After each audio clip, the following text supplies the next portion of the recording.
The last man on earth series के episode 1 की। तो कहानी की शुरुआत एक रहस्यमयी वायरस से होती है जो हर इंसान को खत्म कर देता है, पर फिलिप मिलर पृथ्वी पर एक अंतिम इंसान बचा हुआ व्यक्ति है। वह पिछले 1 साल से अकेला रह रहा है और अधिक लोगों की तलाश के लिए अमेरिका घूम रहा है। वह हर एक राज्य में जाता है और खाली शहरों को मार्क करता है और संग्रहालयों से कलाकृतियां और महंगी पेंटिंग चुराता है। इंसानों को खोजने के असफल मिशन के बाद फिलिप अपने शहर टक्सन लौटने का फैसला करता है। फिर भी वह आखिरी प्रयास के रूप में वह हर बिलबोर्ड पर अलाइव इन टक्सन लिखता है। टक्सन में वह अपने लिए सबसे बड़ा घर चुनता है और उसे अपना नया घर घोषित करता है। और वह अगले कुछ दिन सभी प्रसिद्ध चित्रों, व्हाइट हाउस की एक चटाई, अपनी एक तस्वीर और अन्य वस्तु सजाने में बिताता है। लेकिन हर दिन सोने से पहले फिलिप हाथ की लकीरें घिसने के लिए भगवान से माफी मांगता है और चाहता है कि वह मृत्यु से पहले कम से कम एक लड़की से मिलवा दे। अगले दिन ऐसी ढेरों कारें हैं जिनका इस्तेमाल वह ड्राइव करने के लिए कर सकता है। वह अपने अंडरवियर में किराने की दुकान पर जाता है और बंदूक का उपयोग करके कांच फोड़ता है। केवल 1 साल में वह इंसानी रवैये को पूरी तरह से भूल गया है, क्योंकि उसे सबक सिखाने वाला कोई नहीं है। वह सब कुछ करता है जो वायरस से पहले सिर्फ फिल्मों में दिखाया जाता था, जैसे स्टोव में डिब्बे के ढेर को नष्ट करना और सैकड़ों एडल्ट फिल्मों को घर लाना। समय बिताने के लिए वह खुद के साथ रैकेट बॉल खेलता है, लैंप और एक्वेरियम का उपयोग बॉलिंग पिन के रूप में करता है और कारों को एक दूसरे से टकराता है। यह उसका पागलपन उसे अकेलेपन से निपटने में मदद करता है। लगभग 1 महीने के बाद वह अपनी बुद्धि खोने लगता है। इसके अलावा उसके जन्मदिन पर अकेले रहना उसे वह सब कुछ याद दिलाता है जब जीवन सामान्य था। वह अपनी माँ, अपने जीवन और सामान्य रूप से लोगों को याद करता है, जबकि सीन कुछ महीने बाद कट जाता है। अब फिलिप जिस भव्य हवेली में रहता था वह अब कचरे के ढेर में बदल गई है, जिसे वो कभी साफ नहीं करता क्योंकि इसका कोई मतलब नहीं है। वो कई दिनों से नहाया नहीं है और जानवरों की तरह रहने लगा है। घर में पानी की कमी है। फिलिप स्प्रिंगबोर्ड में एक छेद बनाता है और पूल को अपने शौचालय के रूप में उपयोग करता है। वह एक बच्चे की तरह छोटे पूल को शराब से भी भरता है और उसमें से पीते हुए उसमें नहाता है। फिर एक दिन वह बार में जाता है और बॉल पर चेहरे बनाता है, उन्हें नाम भी देता है।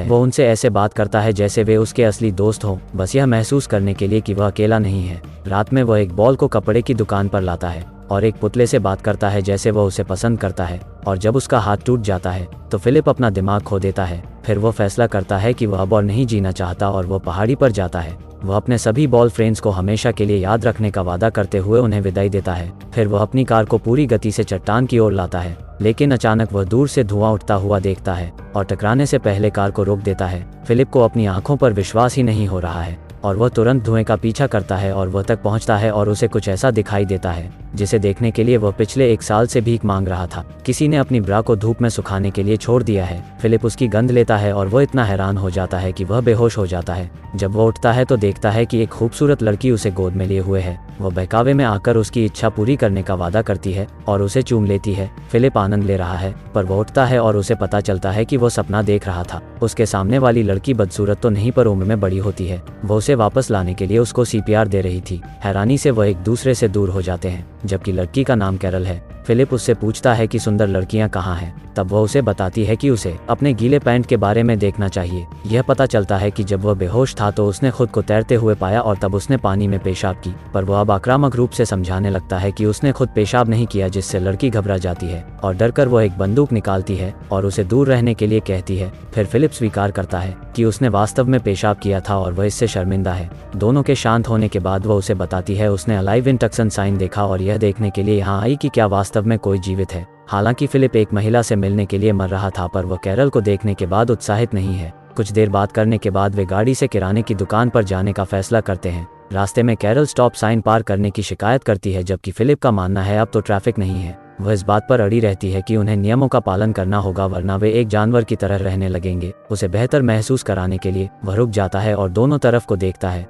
यह बताता है कि कोई भी सड़क पार नहीं कर रहा है। जब वे किराने की दुकान पर आते हैं तो फिलिप पार्क में विकलांग लोगों की जगह पर गाड़ी लगाता है, तो कैरल उससे फिर से बहस करती है, पर फिलिप जोर देकर कहते हैं कि विकलांग लोगों के पास अपनी कार पार्क करने के लिए बहुत सारी जगह है। जब कैरल अभी भी उसे कहीं और पार्क करने का आग्रह करती है तो वो गाड़ी को स्टोव में घुसा देता है। उसके बाद वो घर आते हैं और कैरल उसके रहने के तरीके से नफरत करती है। उसके पास 2 स्विमिंग पूल हैं, एक में उसका पॉटी और दूसरे में कचरा भरा है। तब कैरल ने उस पर पेंटिंग चुराने का भी आरोप लगाया, हालांकि उन्हें पता है कि वह अब किसी की नहीं है। घर के दौरे के अंत तक फिलिप उसे अपने टेंट में वापस जाने के लिए कहता है। अगली सुबह फिलिप कैरल को उसकी घर की सफाई करते हुए दिखती है। वह उसे दुकान से सफाई का सामान लेने के लिए उकसाती है क्योंकि उसे इंसानों की तरह जीना शुरू करना पड़ेगा। रात में फिलिप अपने बॉल फ्रेंड्स के पास जाता है और कैरल के बारे में शिकायत करता है। उसे ऐसा लगता है कि वे एक विवाहित जोड़े हैं जिन्हें तलाक लेने की सख्त जरूरत है। अगली सुबह वह रहने के लिए बगल के घर में आती है। वह उसे दूर भगाने की कोशिश करता है, लेकिन कैरल जिद्दी है और एक जवाब के रूप में फिर फिलिप अपनी पैंट उतार देता है।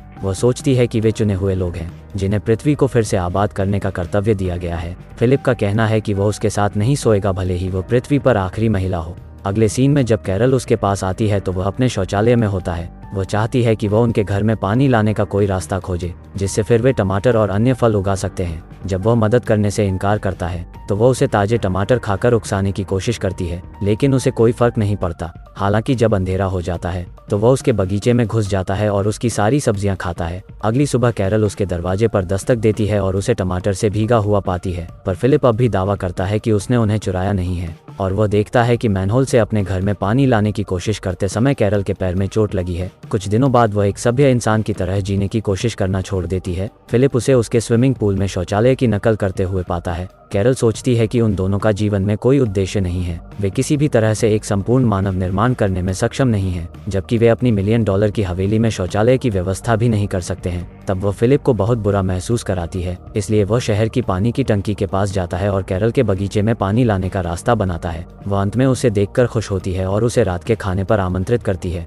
रात में फिलिप लंबे समय के बाद अच्छे खाने का आनंद लेता है और फिलिप का कहना है कि वह अब उसके साथ सोने के लिए तैयार है। हालांकि कैरल शादी से पहले प्यार नहीं करना चाहती। शुरू में फिलिप हंसता है, यह सोचकर कि वह एक मजाक है, लेकिन वह गंभीर हो जाती है। अंत में वे अगले दिन शादी करने का फैसला करते हैं। अगले सीन में वे चर्च में अपनी मन्नतें कह रहे हैं, लेकिन फिलिप को लगता है कि यह आवश्यक नहीं है। पर जब वे चर्च से बाहर निकलते हैं तो मेहमानों की भीड़ उनका स्वागत करती है। फिलिप को पता चलता है कि उसने गलती की है तो वह चिल्लाता है। फिर वह अपने बिस्तर पर उठता है और पता चला कि यह एक सपना था। यह सुनिश्चित करने के लिए खिड़की से बाहर देखता है जबकि दुनिया अभी भी मर चुकी है। इसके बाद आखिरकार शादी का दिन आता है। कैरल सजावट और केक तैयार करती है जबकि फिलिप को उनके लिए रिंग लाने का काम सौंपा जाता है। हालांकि रिंग लाने के बजाय वह अपने बॉय फ्रेंड्स के लिए एक बैचलरेट पार्टी रखता है। एक पार्किंग जगह में चीजों को आग लगा देता है, यहाँ तक कि वह पुतले को अलविदा कहने भी जाता है और उसे बताता है कि वह हमेशा उसके जीवन का प्यार बनी रहेगी। रात में वह चर्च जाता है जहाँ कैरल ने एक रिकॉर्डिंग तैयार की है जो उनकी शादी को अंजाम देगी।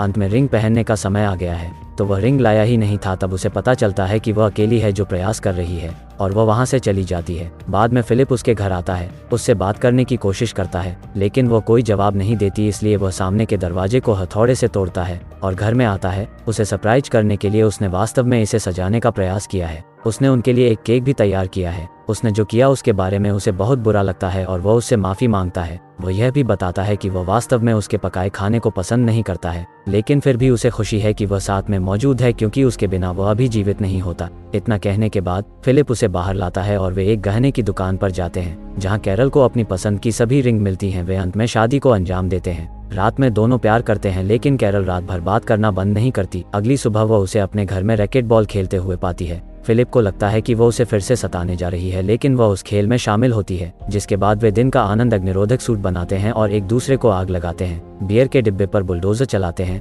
और फिलिप की पूर्व प्रेमिका से मिलने जाते हैं। उसके पति पर ट्राई मारने के लिए कैरल उसे पीटने लगती है। पहली बार फिलिप खुश है कि उसने उससे शादी की और सोचता है कि उनका जीवन अब बेहतर हो सकता है। और जैसे ही वे घर वापस जा रहे थे तब उन्होंने अचानक एक जंक्शन पर एक लिमो को टक्कर मार दी। तब हैरान फिलिप देखता है कि एक खूबसूरत लड़की उसमें से निकल रही है, तो उसे अपनी शादी पर पछतावा होने लगता है। और इसी के साथ एपिसोड 1 खत्म होती है। अगर हो सके तो वीडियो को लाइक करें और चैनल को सब्सक्राइब। मिलते हैं किसी और वीडियो में। Thank you.